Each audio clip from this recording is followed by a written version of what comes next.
playing competitive Counter-Strike, I'd get so frustrated because I used to be so inconsistent, and I just, for the life of me, could not figure out why. So I'd play the game more and more. I'd put more hours into it. I just wouldn't even sleep because, in my mind, combating the inconsistency was putting more hours into the game, practicing the craft, right? Which is important. It's a very important aspect of the game.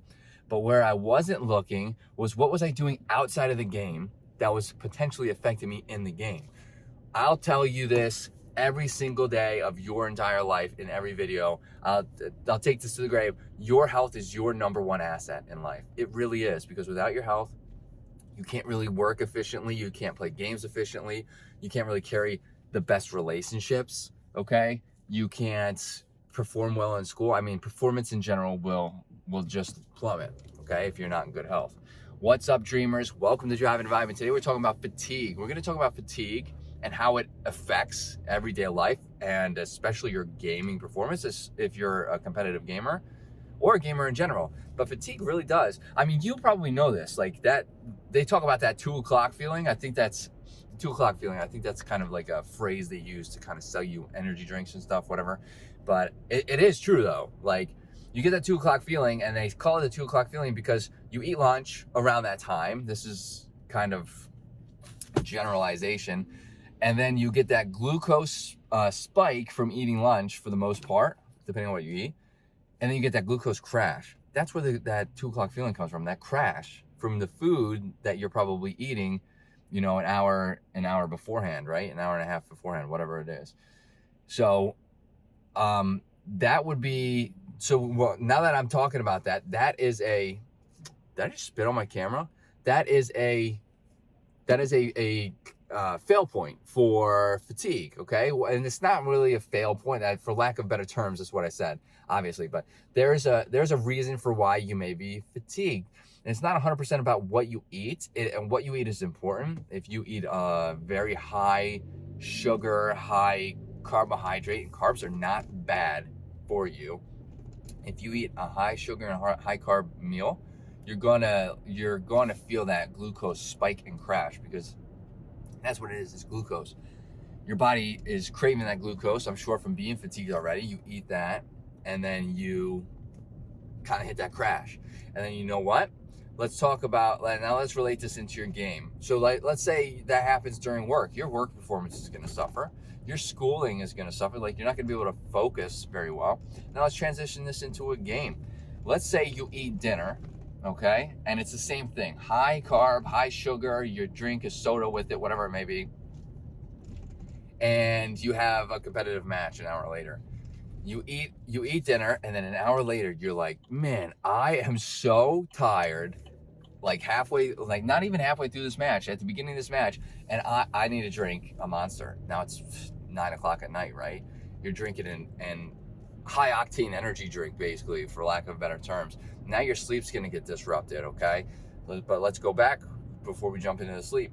Now your game performance, your reaction time is going to suffer. No matter how much energy you drink, because your body is fatigued, your reaction time is going to be slower. Your ability to think quickly is going to be slower. Now the energy drink will give you a temporary boost, but most energy drinks, and most people drink energy drinks with sugar in them, added sugar in them, and that is going to give you another glucose spike and crash, and it's going to be much faster because of just all the other stuff that's inside the energy drink. Don't quote me on that.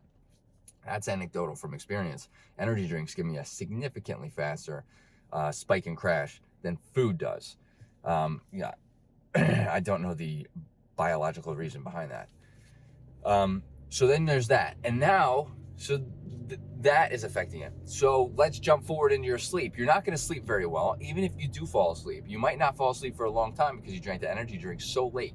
Now you're going to not sleep very well. Okay. And what happens when you don't sleep well? I referenced this earlier, but it's going to, like, lack of sleep drives fatigue, obviously, and fatigue will drive hunger. Like, when you get tired, when your body is very tired, your body craves glucose for that energy. It's going to crave those carbohydrates. It's going to crave all that stuff for the energy. So you're going to be in a constant glucose spike and crash, which I'm not going to get into the details, but that's very bad for you on a molecular level as well.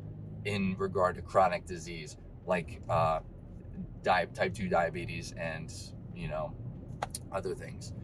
So, I mean, there's a lot of things to look out for, but that is causing a crash. That is causing your fatigue all day, every day. And if you keep doing that, which is what I did, this is exactly what I did when competing Counter-Strike, and I couldn't figure out why I was so inconsistent. If you do this on a daily basis and you never focus on what's going on outside the game, you're not going to be able to combat that fatigue. You're not going to be able to improve your reaction time to the level you want it to be. You're not going to be able to outplay your opponents every single time like you want to. You're just not going to be, your body and mind are not going to be able to do that because you're compensating with band-aids. You're putting band-aids on the situation, and that is not helpful. It really isn't. I know from experience, there's a ton of people, I bet you if you think about it, that's what's happening to you as well.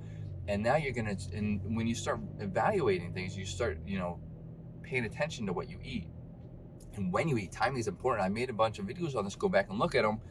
I made a bunch of videos on timing and all these other aspects.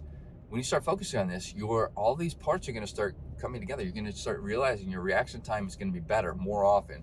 You'll be more consistent. You'll be able to outplay opponents. And your game will just improve overall. So make sure you're paying attention to what goes on outside the game just as much as you do in the game, and it will help improve your levels of fatigue, both in life and in game. If you have anything to add, let me know in the comments. Hit that subscribe button for more content like this, and hope to see everybody in the next video. Later, Dreamers.